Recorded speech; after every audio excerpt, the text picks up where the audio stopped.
everybody, Dr. Chris here, orthopedic surgeon and sports medicine physician. And today we're going to talk about 5 exercises you should be doing but probably aren't.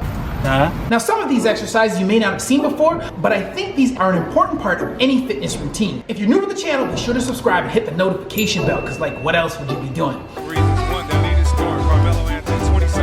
If you like the video, give us a big thumbs up and share it with a friend. Without further ado, let's get started. Number 5, first knuckle push-up. I think that this is a great exercise to add in because it develops hand and wrist strength. This is a small thing, but this is really important because if you fall, what's the first thing that's going to hit the ground?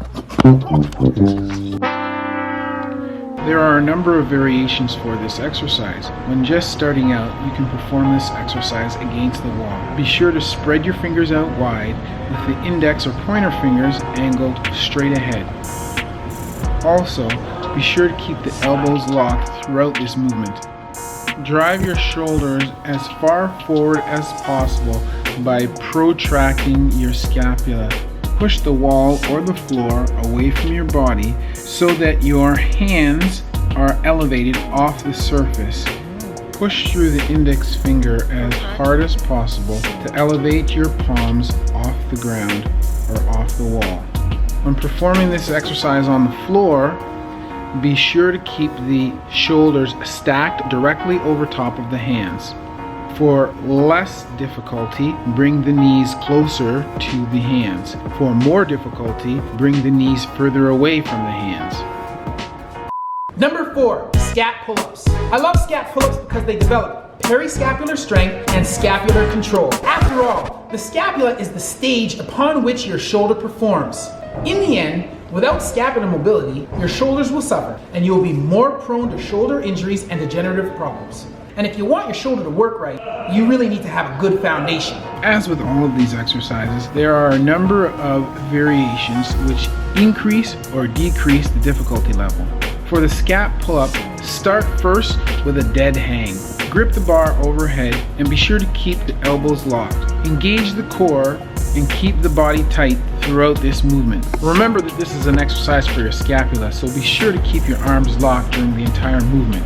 Start with your shoulders elevated around your ears and then drive your scapula directly towards the floor. For added difficulty, you can drive them towards the floor and retract them together at the same time.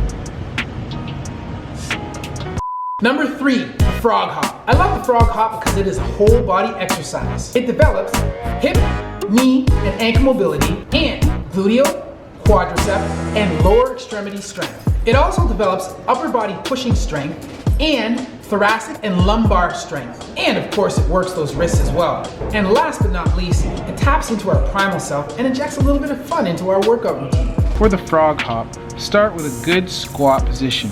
Be sure to keep your heels flat and make sure you start with your knees over the outside edge of your feet. Keep your back upright and place your hands on the floor in front of your feet before you. Transfer the weight to your hands and hop forward, landing with your feet directly behind and to the outside of your hands.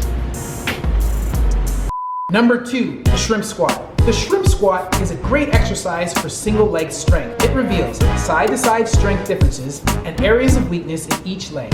It is also an excellent exercise to develop and train balance. Start with just single leg balance. Keep your pelvis level and square to the floor and keep the knee of your supporting leg over the outside edge of your supporting foot. You can use a countertop to provide support for balance. As you become stronger and your balance improves, you can do away with the assistance. The next progression includes static mini shrimp squats where your supporting leg is slightly bent. Once your strength improves, you can now start to add the dynamic shrimp squat movement. Bend the knee of the leg that is held off the ground. Descend in the shrimp squat, trying to bring the knee of the bent leg as close to the ground as possible. As in progression, you can use the toe to touch the floor as a way of assisting through the movement before pushing yourself back up to an upright position.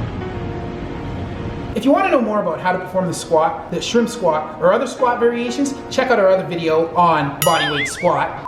Number 1, sideline rotation. The sideline rotation is a great exercise for shoulder and thoracic spine mobility. It helps to develop thoracic spine extension and rotation to counteract the effects of prolonged sitting, which we all do way too much. Lay on one side with your top hip and knee flexed to 90 degrees respectively. And use a weight over top of the top knee to help stabilize your position. Start with both arms directly in front of your body with the arms straight and the fingers outstretched. While keeping the bottom arm stationary, move the top arm in an arc from the forward extended position overhead through to the backward extended position, while at the same time rotating your upper body through your thoracic spine. Use a small plate, 2.5 to 5 pounds, as a way to add some resistance. Again, try to keep the weight as close to the floor as possible without touching the floor for the entire range of motion.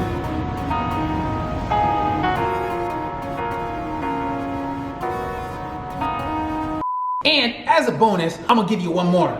The 90-90 stretch or movement. The 90-90 is a great exercise for hip mobility. It helps to address the acquired stiffness from prolonged sitting and forward flexion. Start this hip swivel movement with the chest upright and both hips flexed at 90 degrees apart from one another. Swivel your hips one at a time away from the direction toward which they are currently. As you become more flexible, you will be better able to increase the range of motion between hips, and you'll be able to keep the trailing hip on the floor for a significantly longer period of time. To increase difficulty level, remove your hand supports and bring your arms in front of you across your chest. Repeat the hip swivel movement while trying to keep your chest upright. If this is the first time you're performing this exercise, you may start leaning backwards using both arms as a support.